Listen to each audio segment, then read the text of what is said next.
Mais au-delà de ça, il y a un vrai problème. Et ce problème, en fait, c'est la désertification des médecins de l'Oise, pour diverses raisons. La première des raisons, c'est qu'aujourd'hui, ils n'y trouvent plus leur compte. Si aujourd'hui, vous avez le choix entre gagner 2000 euros là et gagner 3000 euros là, on ne peut pas leur en vouloir d'aller voir ailleurs.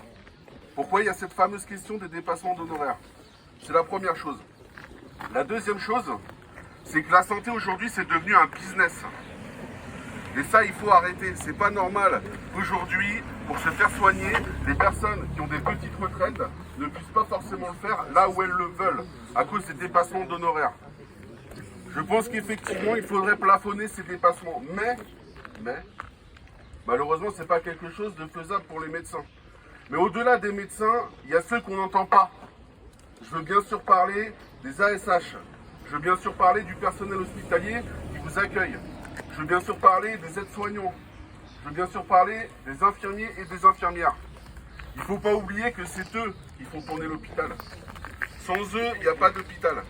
Aujourd'hui, quand on regarde la situation de l'hôpital, madame a fait un très beau tableau qui résume un petit peu l'évolution désastreuse qu'il y a eu sur le GHPSO.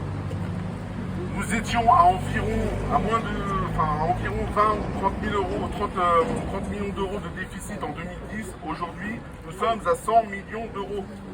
On est dans une spirale. Cette spirale, elle nous pousse vers le fond. Il faut qu'on arrive à sortir de ça. Et si on arrive à sortir de ça, effectivement, on pourra avoir un hôpital et bâtir quelque chose. Alors, il y a des solutions qui existent. Le problème, c'est que ces solutions, elles ne peuvent pas se faire en un claquement de doigts. Aujourd'hui, réouvrir les urgences, c'est quelque chose de très compliqué. Pourquoi? Parce que tout le personnel que vous aviez à l'hôpital de Senlis, maintenant qu'il est parti ailleurs, pour le ramener, ça va être très compliqué. D'accord? Et en plus, je ne parle pas des risques psychosociaux que cela engendre. J'ai été au contact des anciens Senlisiens, je leur en ai parlé, parce que derrière moi j'ai une carrière de sapeur-pompier de 15 ans, donc je connais un petit peu de personnel hospitalier d'en bas de l'échelle. Je peux vous garantir que j'ai discuté avec certains anciens de l'hôpital de Senlis. Je peux vous garantir qu'ils n'ont pas forcément envie de revenir à Senlis quand ils ont quitté le GHPSO. Ça fait mal aux doigts par contre. Mais par contre, ce qui est sûr, c'est que ces gens-là, en fait, aujourd'hui, s'ils avaient un attrait quelconque à revenir, c'est sûr qu'ils reviendraient. En outre, vous avez l'IFSI de Clermont qui forme des aides-soignants et des infirmiers. À partir du mois de juillet, j'ai déjà 3 personnes qui seraient OK pour venir réintégrer les équipes de l'hôpital de Senlis si jamais ils devaient réouvrir. Malheureusement, ça ne se fait pas en un claquement de doigts. Et il faut des gens et il faut des faits. Et ces faits-là, en fait, on ne peut les avoir que quand on se fait entendre. Aujourd'hui, nous ne sommes pas assez nombreux, malheureusement. C'est pour ça qu'il faut que vous communiquiez tous. Et effectivement, on est dans un cadre électoral, mais peu importe le cadre électoral, au-delà de ça, il faut se battre pour que cet hôpital réouvre. Il faut, même s'il n'y a pas de service d'urgence demain, on pourrait mettre en place une maison de soins accessible déjà toute la journée avec des médecins qui peuvent répondre aux urgences tout le temps. Ici, on a une radiologie, on a un un laboratoire.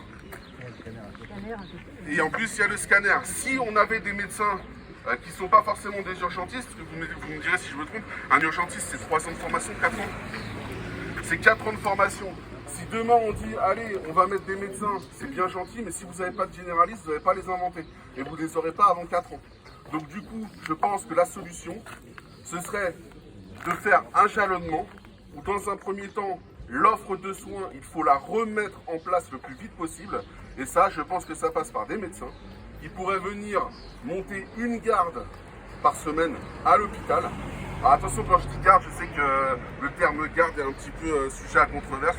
Mais en tout cas, venir donner de leur temps à l'hôpital de Senlis une fois par semaine, avec un roulement, où en fin de compte, j'aurais comme ça une offre, les gens du coin qui tombent et qui se font mal au coude, ou qui ont besoin de points de suture, ou qui ont juste besoin d'un avis médical, puissent se rendre à l'hôpital et avoir une réponse opérationnelle 24 heures sur 24. Et je pense que la première chose à faire, c'est ça, pour pouvoir réouvrir l'hôpital le plus vite possible. Aussi, je voudrais aussi vous dire que c'est important que vous vous applaudissiez tous, parce qu'aujourd'hui, le fait qu'on soit tous là en tant que citoyens, avant d'être élus, c'est une chance. Et c'est cette union qui fera qu'on sera entendu par l'ARS. Et c'est très important que tout là-haut, ils entendent ce qui se passe tout en bas. Parce que croyez-moi, il y a une chose qui est sûre, c'est que ces gens qui sont là-haut, ils sont complètement déconnectés de la réalité. D'accord? Donc, s'il vous plaît, applaudissez-vous, parce que vous êtes nombreux aujourd'hui et on pourrait être encore plus nombreux. Et la prochaine fois, je compte sur vous pour être encore plus nombreux. Merci.